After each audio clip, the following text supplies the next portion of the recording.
नमस्कार दोस्तों, कैसे हैं आप सब। आपका आपके ही अपने चैनल में ज़िंदगी के हर रंग में स्वागत है।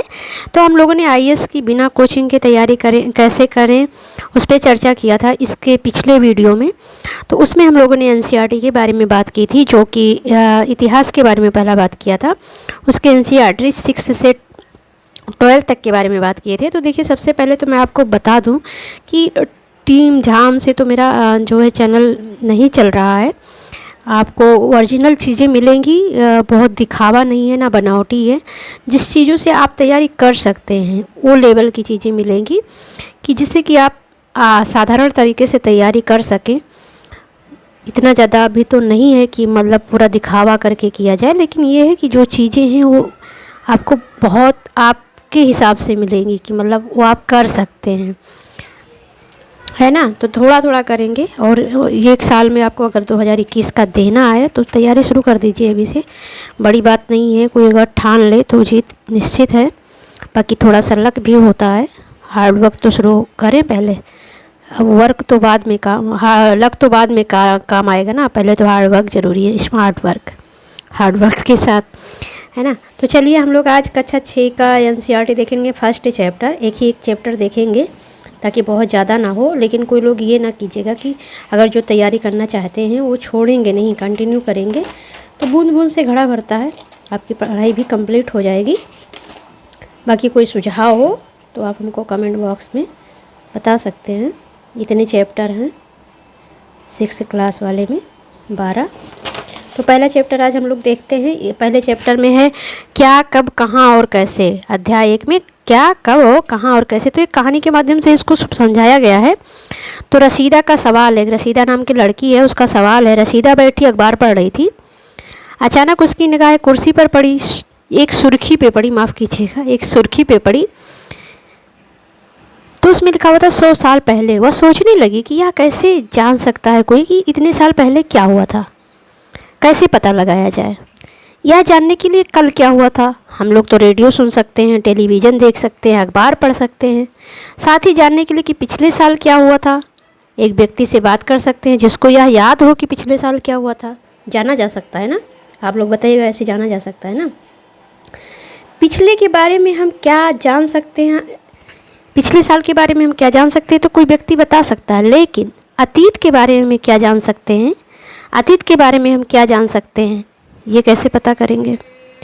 अतीत के बारे में बहुत कुछ जाना जा सकता है, जैसे लोग क्या खाते थे, कैसे कपड़े पहनते थे, किस तरह के घरों में रहते थे।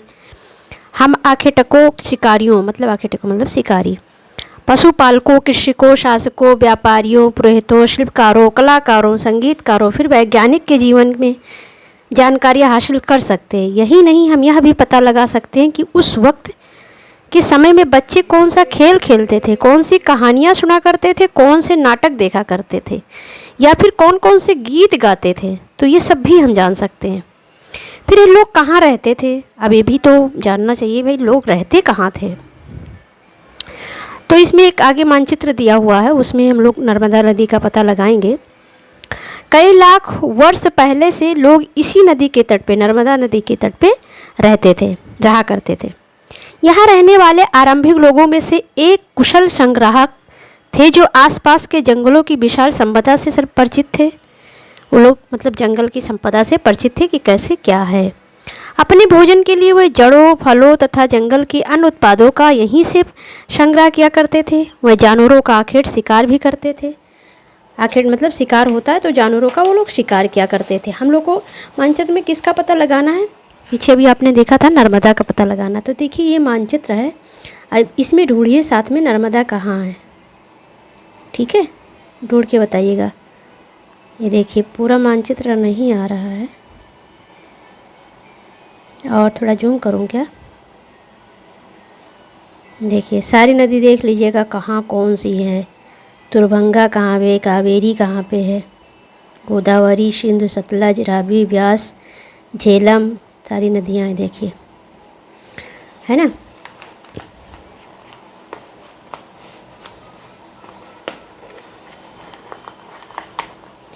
फिर है अब तुम उत्तर पश्चिम की सुलेमान और किरथर पहाड़िया का पता लगाओ। अब इसमें किरथर पहाड़ी कहाँ है? किरथर पहाड़ी देखिए साइड में यहाँ पे है। इस चित्र में कुछ ऐसे स्थान है जहाँ लगभग 8000 वर्ष पूर्व स्त्री पुरुष ने सबसे पहले गेहूं तथा जौ फसलों को उपजाना आरंभ किया था। उन्हें भेड़ बकरी और गाय बैल जैसे पशुओं का पालन करना शुरू किया। लोग गांव में रहते थे। उत्तर पूर्व में गारो तथा मध्य भारत में विंध्य पहाड़ियों का पता लगाओ। इसमें कहाँ कहाँ विंध्य पहाड़ी है उसकी पता लगाने के लिए बोल रहा है। तो हम मेरा ख्याल है एक आप लोगों को शिक्षिका एनसीईआरटी ले लेना चाहिए, तो ऐसे रिवीजन भी होता रहेगा। ये कुछ अन्य ऐसे क्षेत्र थे जहाँ कृषि का विकास हुआ। जहाँ सबसे पहले चावल उपजाया गया वह स्थान है विंध्य के उत्तर में स्थित है। विंध्य के उत्तर में है जहाँ चावल उपजाया गया। देखिए फिर है मानचित्र पर सिंध तथा इसकी सहायक नदियों का पता लगाने का प्रयास करो। सिंध और उसकी सहायक नदी का पता लगाने का, ये देखिए यहाँ पे कोने पे सिंध नदी दिया है। अब इससे जो इसकी सहायक नदी उनका बोल रहा है देखने के लिए। सहायक नदी जो एक बड़ी नदी में मिल जाती हैं, जो जाके एक बड़ी नदी में मिल जाती है। लगभग 4700 वर्ष पूर्व इन्हीं नदियों के किनारे कुछ आरंभिक नगर फले फूले। गंगा और इनकी सहायक नदियों के किनारे तथा समुद्र तटवर्ती इलाकों में नगरों का विकास लगभग 2500 वर्ष पूर्व हुआ था। फिर गंगा तथा इसकी सहायक नदी सोन का पता लगाओ। इसमें गंगा और सोन का पता लगाना है। गंगा नदी कहाँ है? ये देखिए यहाँ पे गंगा नदी है ना, ठीक है। ये है सोन नदी। गंगा तथा इसकी सहायक नदी सोन का पता लगाओ। गंगा किस सहायक सोन नदी जो है किसकी सहायक नदी है? तो गंगा की सहायक नदी है। गंगा के दक्षिण में नदियों के आसपास का क्षेत्र प्राचीन काल में मगध नाम से जाना जाता था। इसके शासक बहुत शक्तिशाली थे और उन्होंने एक विशाल राज्य स्थापित किया था। इस देश के अन्य हिस्से में भी ऐसे राज्यों की स्थापना की गई थी। लोग सदैव उप महाद्वीप के एक हिस्से से दूसरे हिस्से तक यात्रा की। कभी कभी हिमालय जैसे ऊंचे पर्वतों, पहाड़ियों, रेगिस्तान, नदियों तथा समुद्रों के कारण यात्रा जोखिम भरी होती थी। फिर भी ये यात्रा उनके लिए आरंभ नहीं थी। अतः कभी लोग काम की तलाश में तो कभी प्राकृतिक आपदाओं के कारण एक दूसरे से दूसरे स्थान पे जाया करते थे। मतलब कभी काम की तलाश में तो कोई जैसे बाढ़ वगैरह आ गया, कोई प्राकृतिक आपदा आ गया, तो उसकी वजह से भी एक से दूसरे स्थान पे जाया करते थे। कभी कभी सेनाएं दूसरे क्षेत्रों पर विजय हासिल करने के लिए जाती थी और सेना कभी कभी विजय हासिल करने के लिए चली जाती थी। इसके अतिरिक्त व्यापारी कभी काफिले में तो कभी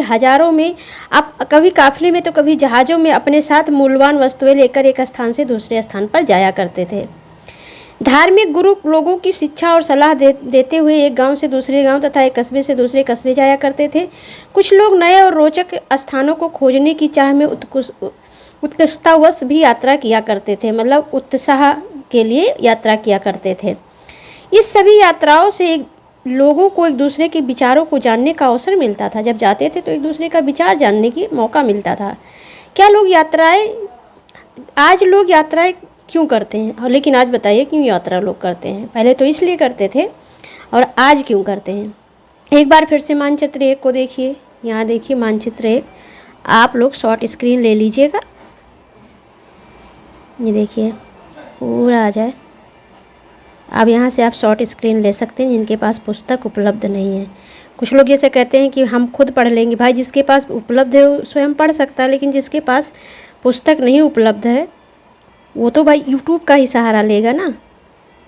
किसने मना किया है? जो खुद पढ़ना चाहते, कोई मना किया है क्या? पढ़िए। तो चलिए, आज लोग यात्राएं क्यों करते हैं? एक बार फिर से मानचित्र देख लिया।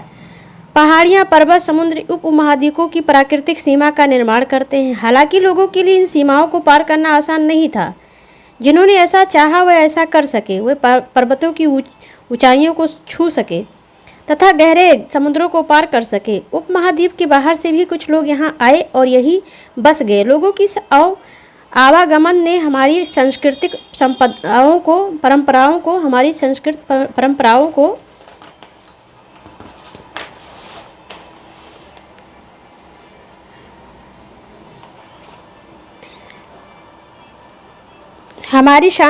परंपराओं को समृद्ध किया। कई वर्षों बाद लोग पत्थरों को तराशने, संगीत रचने और यहाँ तक कि भोजन बनाने के लिए लोगों के बारे में एक दूसरे के विचारों को अपनाने लगे कि भाई वो ऐसे भोजन बनाते हैं तो हम भी ऐसे भोजन बनाया करें।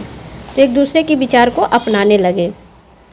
फिर है देश के नाम, यहाँ देखते हैं देश के नाम कुछ देख लेते हैं। अपने देश के लिए हम प्रायः इंडिया, मतलब भारत के लिए हम प्रायः इंडिया तथा भारत जैसे नामों का प्रयोग करते हैं। इंडिया सब कहाँ से निकला, ये क्वेश्चन बहुत बार पूछा है, हेडलाइन कर लीजिएगा आप लोग। इंडिया शब्द इंडस से निकला है, जिसे संस्कृत में सिंधु कहा जाता है। अपने एटलस में ईरान और यूनान का पता लगाओ, जाके वहाँ ईरान और यूनान देखना है। लगभग 2500 वर्ष पूर्व उत्तर पश्चिम की ओर से आने वाले ईरानियों और यूनानियों ने सिंधु को हिंदोज अथवा इंदोज और इसी नदी के पूर्व में स्थित भूमि प्रदेश को इंडिया कहा। भारत नाम का प्रयोग उत्तर पश्चिम में रहने वाले लोगों के एक समूह के द्वारा किया। भारत का जो उल्लेख किसने किया था, एक समूह ने किया था। इस समूह का उल्लेख संस्कृत के आरंभिक लगभग 3500 वर्ष पुरानी कृति ऋग्वेद में भी मिलता है। बाद में इसका प्रयोग देश के लिए होने लगा। इधर थोड़ा सा दिया हुआ है, इसको भी देख लेते हैं।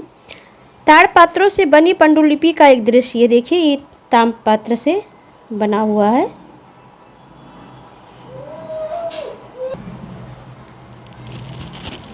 तो ये देखिए, ये ताम्रपत्र है, पांडुलिपि है। तो ताड़पत्रों से बनी पांडुलिपि का एक दृश्य आपको दिखा दिया।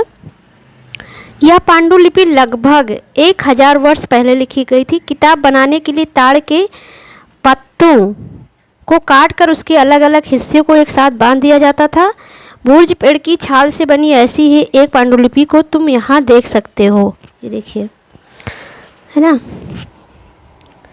फिर अतीत के बारे में कैसे जानें, अतीत के बारे में कैसे जानकारी प्राप्त करें, उसके बारे में बताया है।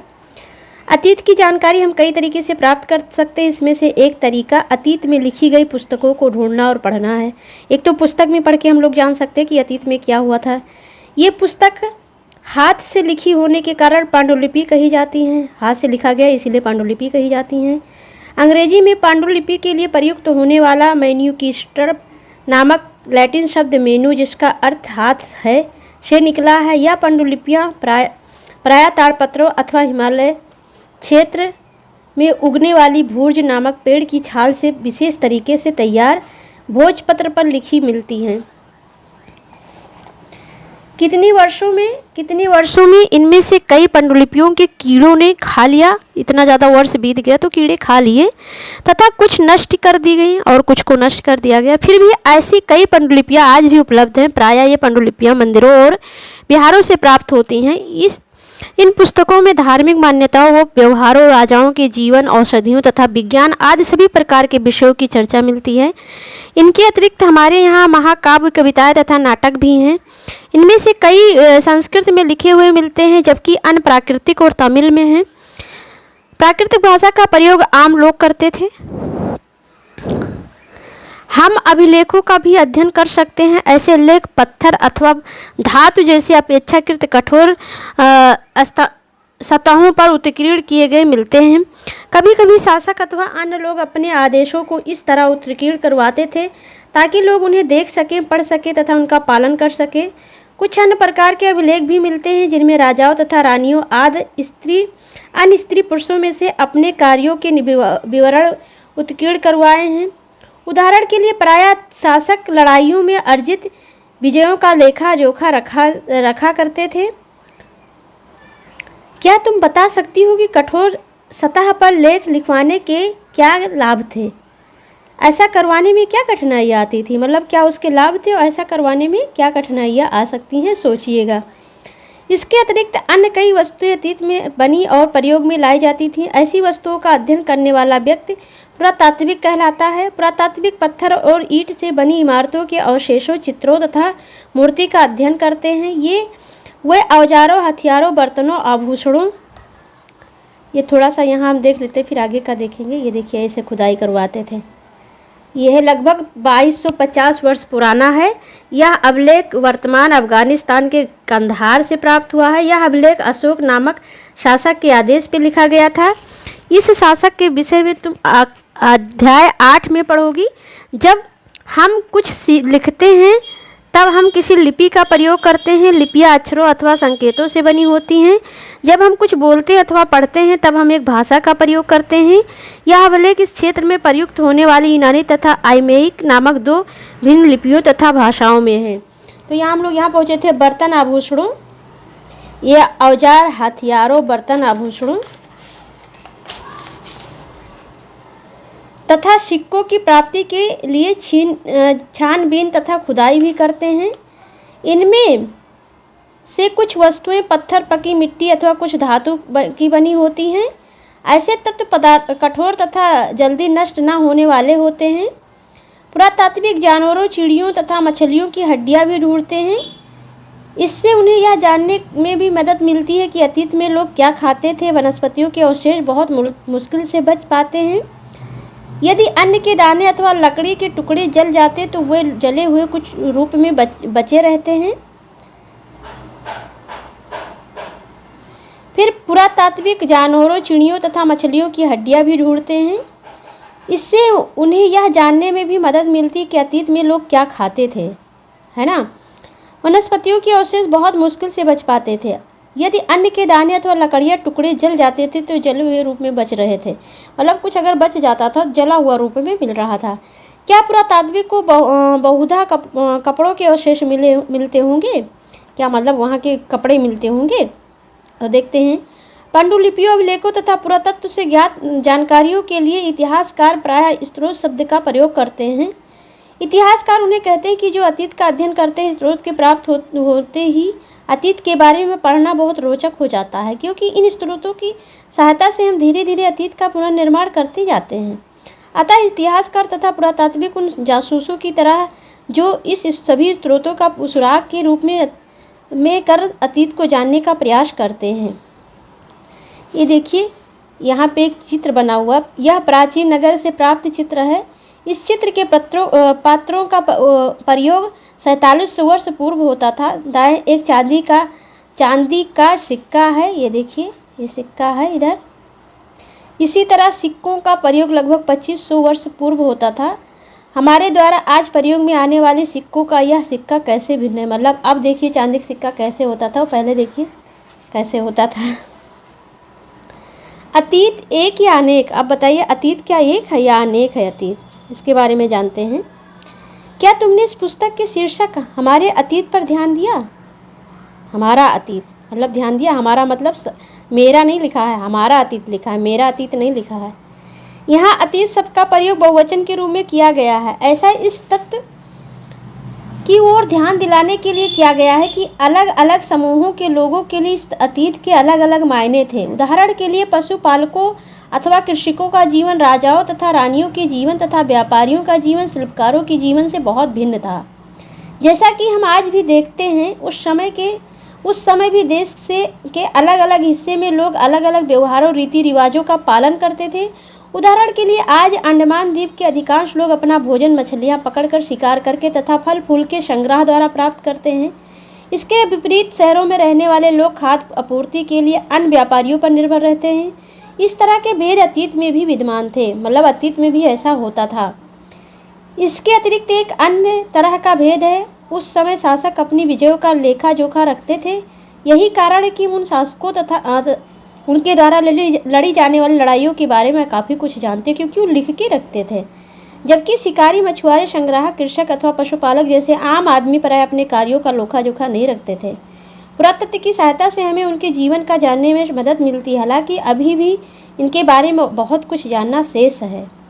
का मतलब, अगर कोई तुमसे तिथि के विषय में पूछे तो तुम शायद उस दिन की तारीख, माह, वर्ष जैसे कि 2000 या इसी तरह का कोई और वर्ष बताओगे। वर्ष की यह गणना ईसाई धर्म परिवर्तन ईसा मसीह के जन्म की तिथि से की जाती है। अतः 2000 वर्ष कहने का तात्पर्य ईसा मसीह के जन्म के 2000 वर्ष के बाद से है। ईसा मसीह के जन्म के पूर्व की सभी तिथियां ईपू मतलब ईसा से पहले के रूप में जानी जाती है। जैसे कि आज बहुत लोग ये जानना, इसका मतलब समझना चाहते हैं कि ईपू का मतलब क्या है। तो ईपू का मतलब ईसा से पहले, मतलब ईसा के जन्म, ईसा मसीह के जन्म के पहले। पुस्तक में हम 2000 को अपना प्रारंभिक बिंदु मानते हुए वर्तमान से पूर्व की तिथियों का उल्लेख करेंगे।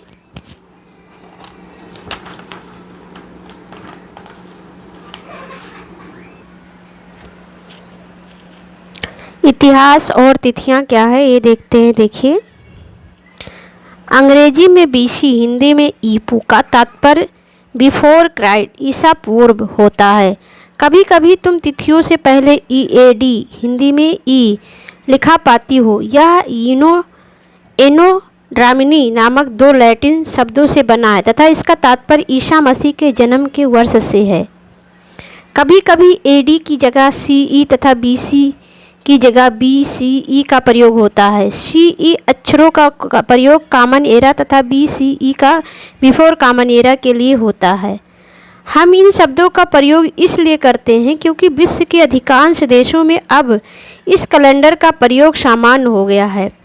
भारत में तिथियों के इस रूप का प्रयोग लगभग 100 वर्ष पूर्व आरंभ हुआ था। कभी कभी अंग्रेजी के बीपी अक्षरों का प्रयोग होता है। इसका तात्पर्य बिफोर प्रेजेंट, वर्तमान से पहले है। अब ये अन्यंत्र देख लेते हैं। जैसा कि हमने पहले पढ़ा, अभिलेख कठोर सतहों पर उत्कीर्ण करवाए जाते थे। इनमें 2 अभिलेख कई सौ वर्ष पूर्व लिखे गए थे। सभी अभिलेखों में तिथियां और भाषाओं का प्रयोग हुआ है। समय के साथ साथ अभिलेखों में प्रयुक्त भाषाओं तथा लिपियों का बहुत बदलाव आ चुका है। विद्वान यह कैसे जान पाते हैं कि क्या लिखा था? इसका पता अज्ञात लिपि का अर्थ निकालने की एक प्रक्रिया द्वारा लगाया जा सकता है। इस प्रकार अज्ञात लिपि को जानने के लिए प्रसिद्ध कहानी उत्तरी अफ्रीका देश मिस्र से मिलती है। लगभग 500 वर्ष पूर्व यहाँ राजा रानी रहते थे। ये देखिए लिपियाँ।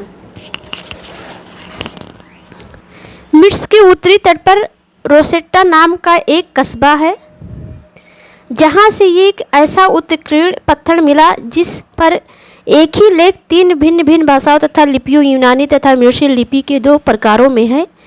कुछ विद्वान यूनानी भाषा पढ़ सकते थे। उन्होंने बताया कि यहाँ राजाओं तथा रानियों के नाम एक छोटे से फ्रेम में लिखवाए गए हैं। इसे कारतूस कहा जाता है। इसके बाद विद्वानों ने यूनानी तथा मिस्री संकेतों का अलग बगल रखते हुए मिस्री अक्षरों का समर्थन ध्वनियों की पहचान की। जैसा कि तुम देख सकते हो, यहाँ एक एल के लिए शेर तथा एक अक्षर के लिए चिड़िया। यल के लिए देखिए शेर, एल के लिए शेर है देखिए, और ए के लिए चिड़िया। ये देखिए, ए के लिए चिड़िया चित्र बने हैं। एक बार जब उन्होंने यह जान लिया कि विभिन्न अक्षर किनके लिए प्रयुक्त हैं, तो वो आसानी से अन्य लेखों को भी पढ़ सकते हैं। तो ये देखिए, हर चीज़ के लिए अलग अलग अक्षर है। यल के लिए शेर है ना, एक के लिए चिड़िया है, सब अलग अलग है। तो यह हमारा चैप्टर पूरा हो गया। तो ऐसे हम लोग एक एक चैप्टर करेंगे, और अच्छा लगा हो तो प्लीज़ लाइक करते हुए जाइएगा, और नए हो तो सब्सक्राइब बेल के साथ कर लीजिएगा, शेयर कीजिएगा।